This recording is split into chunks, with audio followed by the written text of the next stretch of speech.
Você quer saber o que esperar do mês de outubro e quais são as melhores alternativas de investimento? Então confira esse vídeo porque é sobre isso que eu vou falar. Olá, tudo bem? Meu nome é Thiago Prux, eu sou um dos sócios da Capitalismo, que é uma empresa de análise e recomendações de investimentos.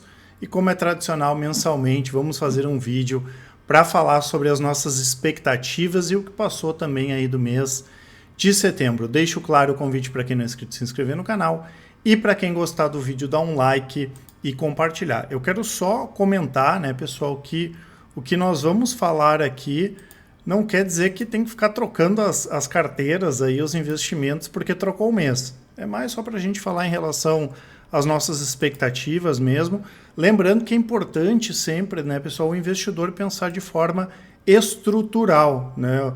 Todo dia a gente fala com o cliente, poxa, Thiago, mas e se quando tiver uma crise? Vai ter uma crise da mesma forma que a gente vai passar por momentos bons, e o investidor que ganha dinheiro de verdade é o investidor que já está preparado, né? Muita gente entende ainda de maneira equivocada que tem que adivinhar o que vai acontecer, mas na verdade não é assim. A gente tem que pensar de uma forma estrutural, ter uma boa carteira, ter uma boa estratégia, e a consequência disso é a gente acabar ganhando dinheiro, né? Então é importante que o investidor respeite o perfil dele, né? E saber principalmente que a bolsa tem volatilidade, tá? Então hoje vamos ver um pouco sobre economia, renda fixa, fundos imobiliários, ações no curto prazo, longo prazo e também as nossas carteiras diversificadas. Lembrando que eu vou deixar para vocês aqui na descrição o nosso site, onde tem as assinaturas e os resultados, tá, pessoal? Porque eu vou comentar assim por alto sobre algumas estratégias e o que a gente está de olho nelas.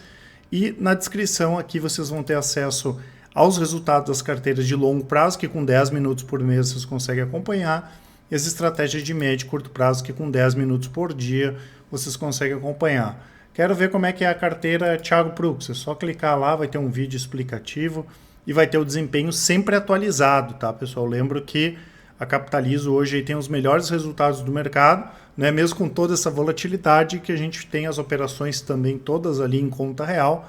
Dessa forma, o investidor consegue acompanhar exatamente o que está acontecendo, tá?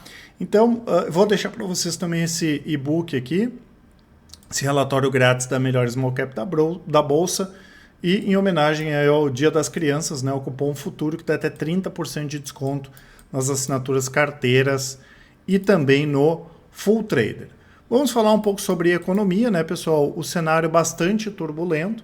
Temos ainda a China com uma retomada bastante lenta, né?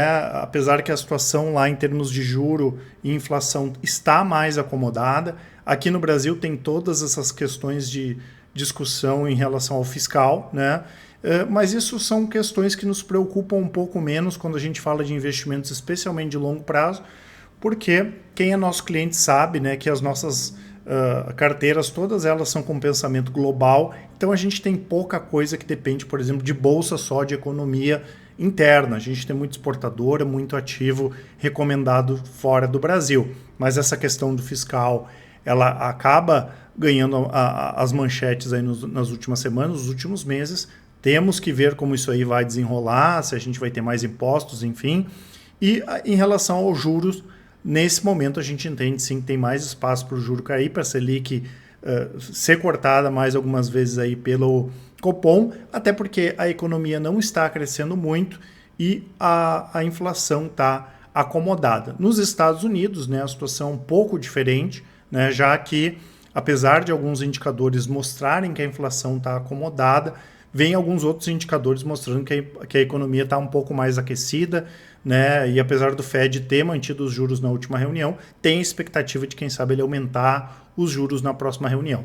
Nós tínhamos uma expectativa de que o Fed fosse indicar esse ano queda de juros, e aqui, né, pessoal, ninguém quer adivinhar quando os juros vão cair, né? A gente vinha comentando desde fevereiro que os juros poderiam cair aqui no Brasil, mas a gente não quer cravar se vai ser num determinado mês ou não, até porque isso depende de coisas que nem aconteceram ainda, né? Porém, a gente vai colocar para frente essa nossa expectativa, até porque nós tivemos nos últimos meses algumas questões ligadas à inflação, especialmente importantes. Na última semana mesmo, os estoques de petróleo caíram nos Estados Unidos, mostra que a demanda continua forte.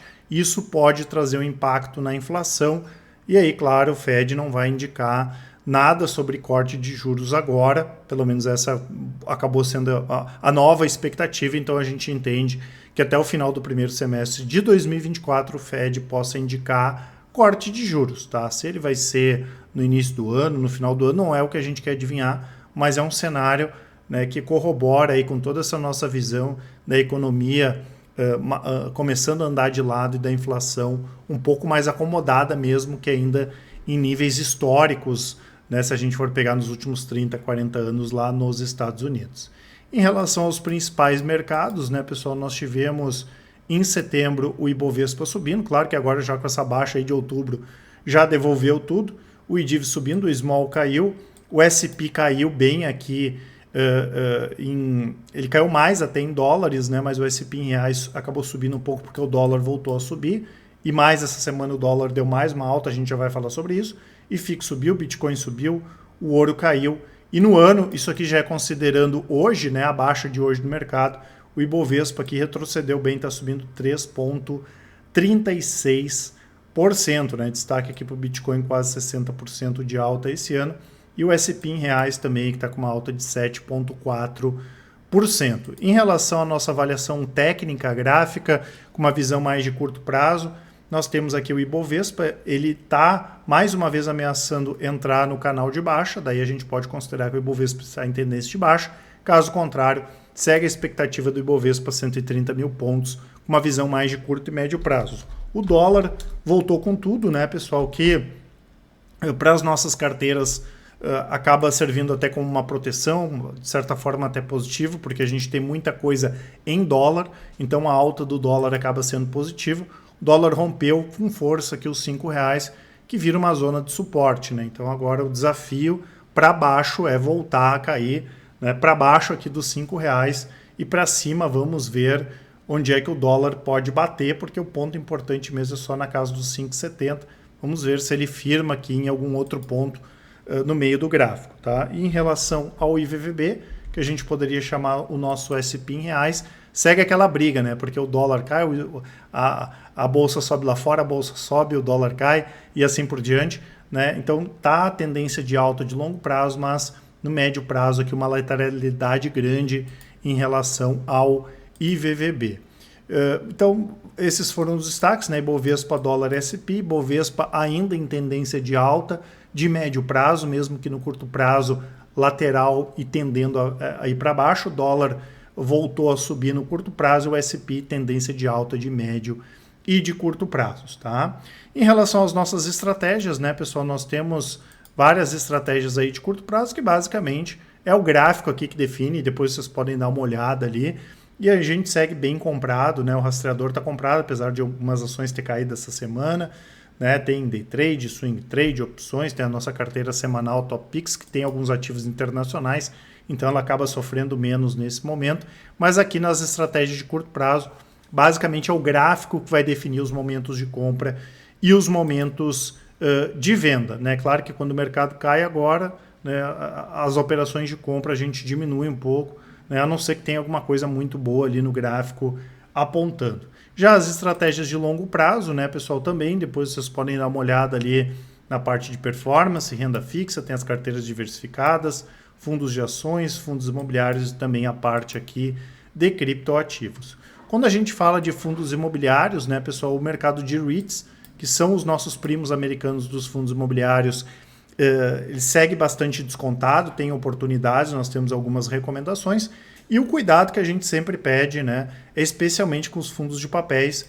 Inclusive, na última semana eu fiz um vídeo com uma listagem lá dos 5 melhores e 5 piores e comentei sobre aqueles fundos como HCTR e outros que deram problema. Então a gente tem que cuidar muito, pessoal, com esses fundos de recebíveis, porque eles vão dar problema, né? Então por isso que a carteira tem que ser uma carteira mais diversificada e tem que ter um acompanhamento muito próximo do gestor e da carteira, senão a gente vai ter problema. Mas a nossa carteira é super diversificada, ao longo dos anos aí ela tem batido com folga o IFIX e está cheio de oportunidade, né, pessoal, de fundo imobiliário, shopping centers continua barato, tem a parte de logística, que é bastante interessante, né, e que vai continuar crescendo em função especialmente aí do e-commerce, e nós não fizemos nenhuma grande mudança nas carteiras de longo prazo, até porque são carteiras de longo prazo mesmo.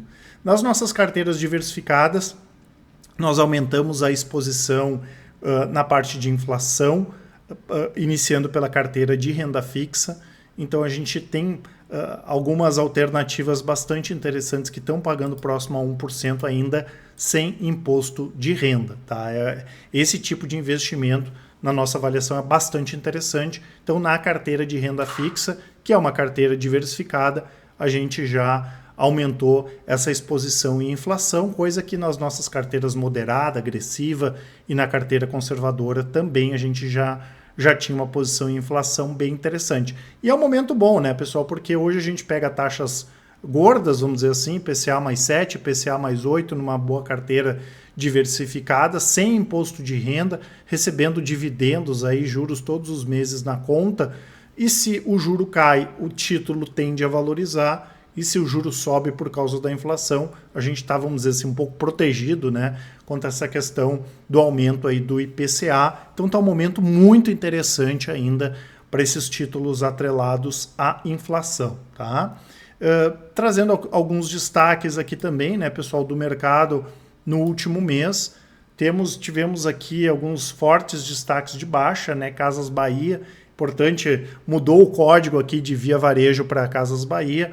A empresa fez uma emissão de ações, mas captou bem abaixo do esperado, captou em torno de 600 milhões, era esperado mais de R$1 bilhão. A empresa está com uma situação muito delicada, tem vídeo aqui no canal falando a respeito, né, principalmente no curto prazo, porque tem muita dívida de curto prazo vencendo. Né? Então, a gente não tem nenhum tipo de recomendação aqui para a empresa, pensando com uma visão mais de longo prazo.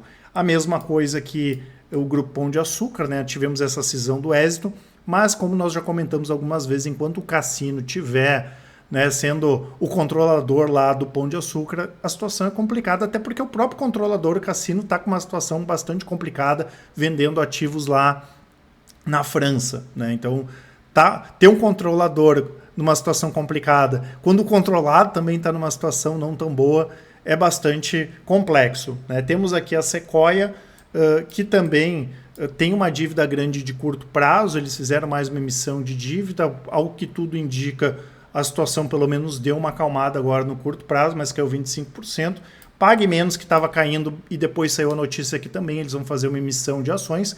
É uma boa empresa, a gente gosta do segmento. E Magalu, né, pessoal, que eu também fiz vídeo aí recentemente falando, a gente não acha tão interessante uma visão de longo prazo, principalmente pela parte do varejo. Quando a gente fala varejo de eletroeletrônico, celular, né, máquina de lavar, TV, enfim, a gente não acha tão interessante o varejo físico, ele acaba puxando os resultados para baixo, até porque a gente tem que competir com empresas muito mais leves, como a Amazon, como o Mercado Livre, né, então a gente prefere mais esses ativos quando a gente fala do setor varejista. Mas Magalu não tem uma situação tão complexa como Casas Bahia, ainda assim as ações caíram 23%. Temos aqui Tronox, né, pessoal, que é a antiga Cristal Pigmentos, que também teve problemas recentemente em função aí do fornecimento de ácido sulfúrico por parte da Paranapanema. Inclusive, na última semana, eu fiz um vídeo falando da Tronox e todo o potencial. Né? A ação subiu em torno de 120%, 130%, mas continua bastante barata. Brasil Agro, né, pessoal, que divulgou anunciou bons pagamentos de dividendo. O último resultado ele foi muito influenciado pela venda de propriedades, né? Porque a Brasil Agro trabalha também com essa questão de venda de propriedades, mas o que surpreendeu de maneira positiva é a expectativa de safra para os próximos trimestres, né? E com isso as ações acabaram subindo bem aqui em setembro, 21%. E é importante sempre Brasil Agro a gente lembrar que talvez a empresa não vá conseguir manter o mesmo nível de pagamento de dividendos, até porque ela vendeu propriedades. É o negócio dela, mas não é um reloginho, não é sempre que ela vai fazer essa venda de propriedades.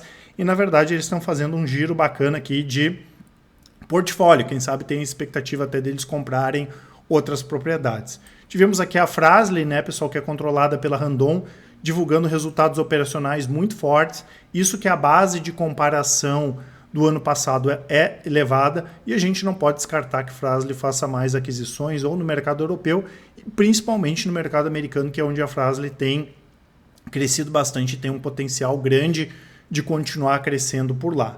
Temos aqui a Sea Limited, né, pessoal, que é a dona da Shopee, também as ações recuperando, nada novo aqui, a empresa vem divulgando resultados bons em termos operacionais, apesar da última linha ali, na parte do lucro ainda não ter divulgado grandes resultados, mas operacionalmente a empresa está bem. Irani, né, pessoal, a gente gosta do segmento de celulose, gosta do segmento de embalagem. Irani tem potencial para crescer com exportação, com a parte de resinas, e é uma das empresas líderes aqui no mercado interno. E esse segmento, né, pessoal, quando a gente fala de papel, celulose, embalagens, ele é bem defendido, porque basicamente as empresas fornecem para embalagem de alimento, né, que é um mercado que tem uma resiliência muito grande, e a parte do e-commerce, né, que eu já comentei algumas vezes. Quem já pediu qualquer coisa pelo iFood, né, ou mesmo comprou um celular, qualquer coisa pela internet, aí sabe a quantidade de papel que vem, e a nossa expectativa é muito boa. Inclusive a gente entende, né, que os preços da celulose estão fazendo fundo, né? A Suzano recentemente aumentou os preços de celulose de fibra curta no mercado europeu, no mercado norte-americano e também na Ásia, né? E a gente entende que a partir do momento que a demanda continua forte, é possível que os estoques caiam e que os preços da celulose voltem a recuperar. A gente gosta muito aí desse segmento, estruturalmente tem grandes vantagens para o longo prazo, até porque as empresas brasileiras são as que têm o menor custo de produção. Isso traz uma vantagem competitiva muito grande, tá? Em relação aqui às nossas carteiras de longo prazo de ações, tá, pessoal? A gente fez no mês passado uma alteração na carteira de micro e small caps, onde nós fizemos a inclusão de um ativo. A gente tem acompanhado muita coisa, mas basicamente a gente está muito tranquilo com as posições que nós temos, né? A gente gosta muito do segmento de commodities, tá? E gosta muito também da parte de petróleo, né? A gente vem comentando aí desde 2020 uma expectativa positiva, a demanda crescendo, o potencial da oferta não, as grandes petroleiras e os grandes países produtores de petróleo como a Arábia Saudita cortando produção. Isso deve fazer com que o petróleo se mantenha nessa casa de 80, 90 dólares, que as empresas ganham muito dinheiro, né, pessoal? Então a gente, de uma forma geral, em todas as nossas carteiras de longo prazo, nós temos uma exposição baixa exclusivamente no mercado local, e nós sempre temos essa questão do pensamento global, que é buscar as melhores oportunidades, sejam lá onde elas estejam, né? E nós temos várias empresas brasileiras também que trabalham forte no mercado externo, né? Várias empresas boas no metal mecânico. A gente comentou várias vezes aí sobre a Marco Polo, por exemplo, que desde o ano passado a gente identificava que estava uma empresa muito barata, e ela segue barata mesmo com a alta de quase 200% do ano passado para cá. Então tá cheio de alternativas, né? Commodities, essa parte do petróleo e o segmento de metal mecânico vale bastante a pena a gente ficar de olho, e vimos algumas movimentações interessantes em algumas empresas que a gente gosta, como por exemplo a WEG, né, que deve aumentar bastante a participação dela no México. O mercado dos Estados Unidos é um mercado muito importante para a WEG, ela fez uma aquisição de uma empresa recente que opera lá nos Estados Unidos também, né, tem um percentual gordo aí da receita da WEG que vem do mercado norte-americano, e ela consegue explorar tanto o mercado mexicano, e como o México tem aqueles tratados, né, tem vantagens, né, as empresas acabam ganhando subsídios, a WEG pode crescer no mercado mexicano e também tem uma posição diferenciada aí para exportação, né? Então ela é uma empresa aí que tem um potencial bom, então tem muita coisa interessante também. Claro que a gente sempre mantém uma atenção redobrada, principalmente com aquelas empresas que estão mais alavancadas e que têm a dívida atrelada à taxa de juros, porque a taxa de juros pode cair numa velocidade um pouco menor aí do que a gente esperava, do que a gente espera, né? Então esses ativos, e principalmente aqueles que atuam mais no mercado local, como por exemplo locadoras de veículos, a gente tem que ter uma atenção um pouco mais redobrada, mas tem bastante oportunidade também aqui, pensando em bolsa de valores para o longo prazo, tá certo, pessoal? Então não esqueçam ali de aproveitar a nossa promoção, né? E qualquer dúvida que vocês tiverem, pessoal, mandem um e-mail para a gente, e quem quiser pode nos chamar já agora no WhatsApp, mandar um áudio, mandar uma mensagem e entender como a Capitalizo pode ajudar vocês a melhorar os seus investimentos. Lembrando que aqui tudo é feito de maneira independente, transparente e sempre com os resultados comprovados. Um grande abraço e ótimos investimentos. Até mais!